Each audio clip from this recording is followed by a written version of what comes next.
Hey everyone, this is Guidance Center with Matthew. Today we're going to be reading out of Psalms. I'm going to actually be reading the Psalms leading into the famous Psalms 23. I'm going to read out of Psalms 22. That's where the Lord has led me today. It's really sort of weird because it actually touches on a little bit of what we did last week. It was some prophecies about the coming of Jesus. There's like a small one in here. It talks about I'll explain it when I get to it, but this wasn't where I was really didn't know where I was going today, and I remember seeing Psalms 22 somewhere, I don't know, about 2 months ago, so I need to do one on that, and it just popped in my head today. So I'm going to read verse 1. Start with verse 1. My God, why have you forsaken me? Why are you so far from helping me, and from the words of my groaning? How many people have said that to God? How many people watching have said that to God? I know I have. It's a real feeling, and anybody that hasn't never. There's even atheists. There's even atheists that when it gets down to like really dire, straight stuff, that probably have said something like this. People that aren't even really followers of stuff. So deep down, I believe everybody truly knows there's something high, greater than themselves. But some people just have so much pride in their heart they don't they don't want to accept. They want to accept that they're in control. I've came to the conclusion I'm not in control, and I'm in control of what I do, but certain things, like most everything, really, either God's going to allow it to happen or God's not going to allow it to happen. The devil still has to ask permission, because in the book of Job, that's what happens. So God's the same as He was, and He is, and always will be. So I'm going to go to verse 2 now. Oh my God, I cry in the daytime, but you do not hear. In the night season, I am not silent, but you are holy, enthroned in the praises of Israel. Our fathers trusted in you. They trusted, and you delivered them.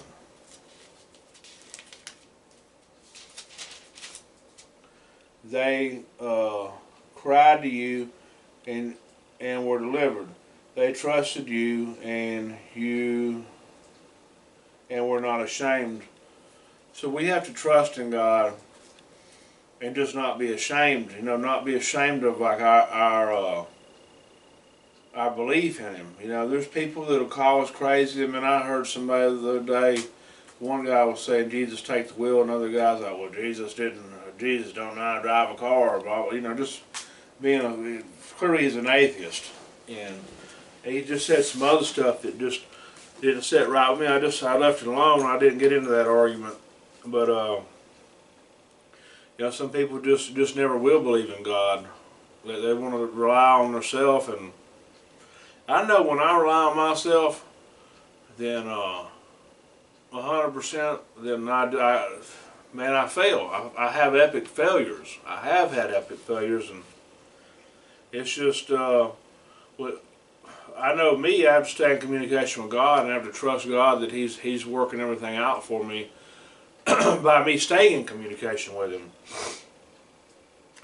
6. But I am a worm and not a man, a reproach of men, and despised by the people. All those who see me ridicule me. They shoot out the lip. They shake my head, saying, they shake the head, saying, He trusted in the Lord. Let Him rescue him. Let Him deliver him, since He delights in him. So this is part of, like, this is where it's taught. Now this is going into some of the prophecies of Jesus. When He was hanging on that cross, they said He trusted in the Lord. Let Him rescue him now. Let Him deliver him now, since He delights in him. That when they said if you're the Son of God, tell God to come down and rescue you now. And then I've had people ridicule me, and then I'm pretty sure you've been ridiculed about God. Well, let your God help you with this, and let your God do this, and you know, I have felt reproached by men, and I have felt despised by people. I've been ridiculed. You know, I've been made fun of and stuff. You know, and just been ganged up on. You know, it's not a good feeling, and like we just still have to bear forward, because like Jesus went through way more than we'll ever go through as far as hanging on that cross. I couldn't imagine having to bear everybody's sin, bear the sin of the world. One person doing it, I can't imagine it. You know, I just can't really fathom it. 9. But you are he who took me out of the womb. You made me trust while on my mother's breast. I was cast up, you from birth, from my mother's womb. He was cast up from birth, from mother's womb. You have been my God. But not far from me, for trouble is near. For there is none to help. There was none to help Jesus during this. I mean, it just wasn't, and I feel like sometimes there's nobody to help me, but God is there. God does deliver me. Sometimes I have to go through it though. I have to just show my trust in God. I mean, it always works out one way or another. It rarely works out exactly the way I want it to, you know, but it works out. It works out for the best, you know. I was talking to somebody last night about this. You know, when I lost my job down in South Alabama, I was really trying to get out of the restaurant business and get into working with drug addicts and alcoholics. I was going to try to get a job over at Bradford, and they had hired me. But by the time I got there Monday, somebody else had hired somebody like on a Saturday, which, you know, who hires people on Saturdays or Sundays? But I prayed and prayed and prayed about it, you know, and I couldn't be angry about it because I prayed about it, and that necessarily probably wasn't where God wanted me to be at the time. You know, it was going to be less money than I've been used to making. But it wasn't far from the house and stuff. But like then like really, literally days later, this job came up this current job I've got now, and you know, I feel at home here. You know, is it rainbows and unicorns every day? No, I don't think there's any job that's like that. You know. But I do believe God's got me where He wants me at, and I'm not going to fight. I'm never going to fight against God on that. God had me where He wanted me when I was at the hospital. It was time to go. So, go to verse 11. But not far from me, for trouble is near. For there is none to help. I just read that. Many bulls have surrounded me. Strong bulls of Bashan have encircled me. They gape at me with their mouths, like a raging and roaring lion. I am poured out like water, and all my bones are out of joint. My heart is like wax. It has melted within me. You know, I've felt that way. Now I haven't. His bones out of joint from hanging on that cross, and you know I can feel some of this stuff that Jesus went through. I can feel some of this stuff. I feel like my heart's turned into wax before, because you know you know it's mainly been through women that actually, you know, that just hurt me, you know, that I thought everything was good until one day it wasn't, you know, I don't know. It's just so I understand. I understand everything, and I'm sure everybody else has went through where they feel like their heart is melted. There's other stuff like the other day my dogs ran off. It's been happened 2 times in the past, about once a month now. It's like the other day they was gone for like 2 days, and I really just didn't think I was ever gonna see them again, and it really upset me. But like I kept on praying with God, and I told God, you know, if they don't return, at least let them find somebody that loves them more than I do. So we're going to go to verse 15 now. My strength is dried up like a potsherd, and my tongue clings to my jaws. You have brought me to the dust of death. You know, remember when they stuck the vinegar in his, the sponge with the vinegar? Anyways, I'm going to go to verse 16. For dogs have surrounded me, and congregation of the wicked have enclosed me. They pierced my hands and my feet. They pierced my hands and my feet. That's where this is talking about the crucifixion of Christ out here in Psalms 22.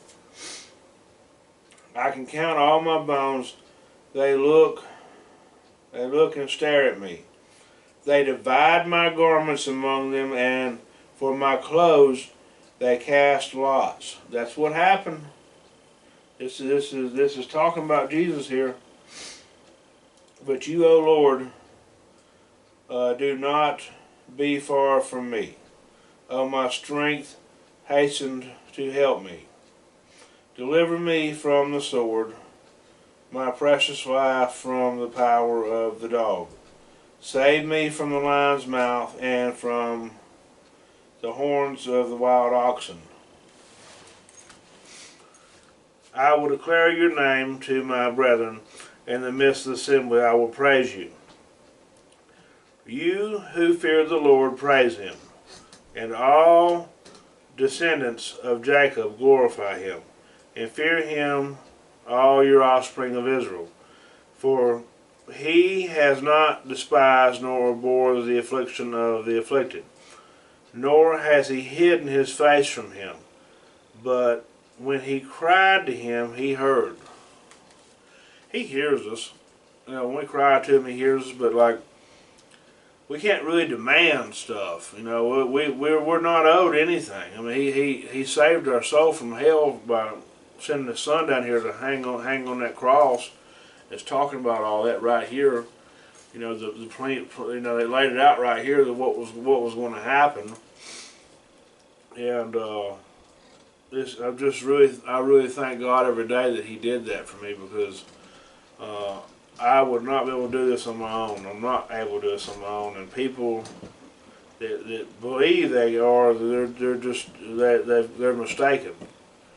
So the devil's working right now on me right now. This noise. I'm gonna go to verse 25. My praise shall be of you in the greatest assembly. I will pay my vows before those who fear him. The poor shall eat and be satisfied. Those who seek him will praise the Lord. Let your heart live forever. And all the ends of the world shall remember and turn to the Lord. And all the families of the nations shall worship before you, for the kingdom is the Lord's.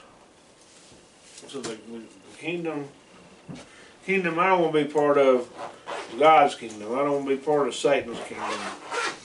And we go through stuff, and anybody that believes they shouldn't go through this or that, and it's all, like I said, it's all up to what God allows the devil to do. Because the devil kept going and asking what he could do to Job, and he never would let him kill him, but he let him do a lot of bad things to him. I have a lesson. I have about 4 or 5 weeks worth of lessons on Job, if y'all want to go back and look at that, because it gets deeper into some of that. But this was a prophecy of Jesus coming to hang on the cross, and it speaks on all that stuff, and it's just really wild, because I didn't plan last week or this week, and there's a lot of times I don't plan a lot of stuff. It just sort of happens.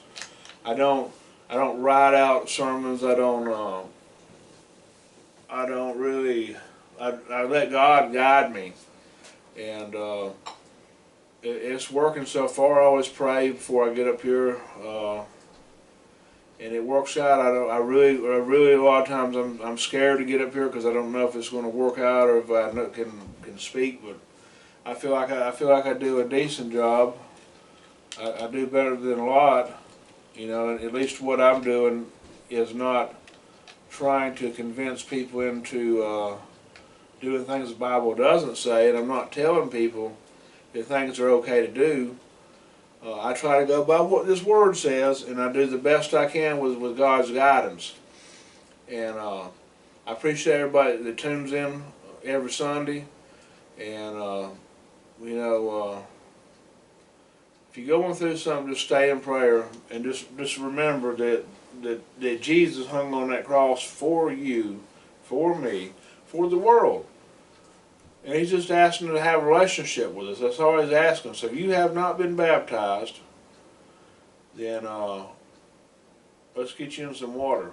Get a hold of me, we'll get you baptized, and we'll figure something out. If you know, if you live, I don't know, I got viewers all over the place, so if it's not feasible for that, then just go to your local church, but make sure that they ain't teaching a bunch of hocus pocus. There's a lot of weird stuff going on in the churches today, and I just pray that that God shows it to whoever's trying to find the right church, that this church isn't right, or this church isn't right, or this is the right one. It's very important to find the right one. I found the right one. I missed last Sunday, and I'm hoping I can make this Sunday, but I don't know. I'm trying to get these. I'm trying to set up some chickens. I got another pen I gotta go pick up, and me and Dad should be pulling up any minute. So I'm just trying to get all this the other way. I'm trying to have a small little miniature farm out here, and that's him calling. I gotta let y'all go. Y'all have a blessed and beautiful day. Like, share, and subscribe. Thank you, and have a blessed day.